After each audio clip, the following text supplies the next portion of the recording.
Hello all, welcome to Top Scholars. We are here to study the reactivity or activity series of metals.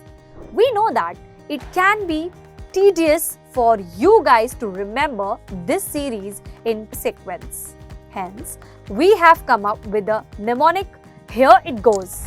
Please stop calling me a zebra. I like haunting, so call me Super Ghost. Here, P is for potassium, S for sodium, C for calcium, M for magnesium, A for aluminium and Z is for zinc. So this part is for please stop calling me a zebra. Now let's complete the rest of the mnemonic. I is for iron, L is for lead, H is for haunting, so is the connecting word. C is for copper, M is for mercury, S is for silver and G is for gold. Now friends, we have noticed that we also included hydrogen in the reactivity series. Why is it so? As we all know, hydrogen is a non-metal. So, the reason for placing hydrogen in a reactivity series is that it behaves much like metals. For instance, it's electropositive in nature, which means hydrogen tends to lose electron and forms a positive ion, H+. It also combines with non-metals, which are electron-attracting series. Now the question, why are we studying the reactivity series? Because friends, it is super useful to predict the outcomes of simple displacement reactions in which one element displaces another. The more reactive metals can displace less reactive metals from their compounds in solution or molten form. So, if I say that metal A displaces metal B from its solution, then we can conclude that metal A is more reactive than metal B. Now, as you can see in this reactivity series, potassium is the most reactive metal, while gold is the least reactive metal.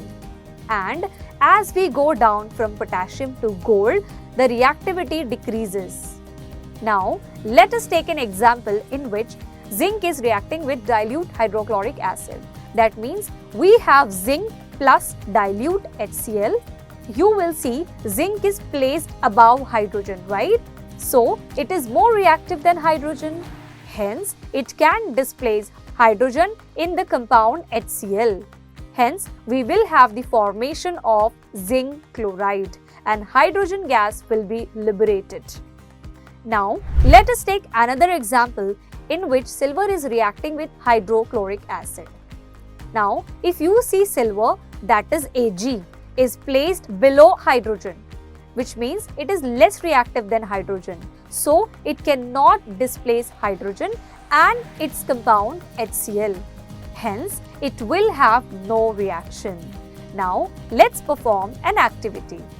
We will take a clean wire of copper and iron nail, and we will put the copper wire in a solution of iron sulfate, and the iron nail will be kept in a solution of copper sulfate. Leave it for about 20 minutes and observe the changes. So here friends, in the first case, we have copper in an iron sulfate solution.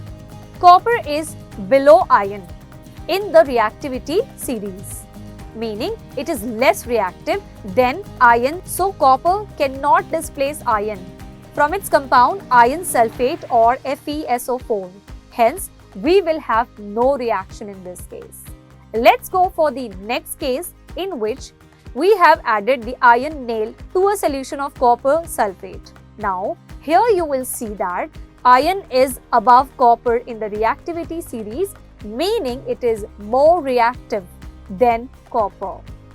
Hence, iron can displace copper from its solution copper sulfate. Thus, we will have the formation of FeSO4 plus copper following a displacement reaction. So friends, that's all about the reactivity series along with some examples to prove you the importance of reactivity series in displacement reactions. Don't forget the mnemonics we bought for you. Comment down some more displacement reactions that you know. Happy learning!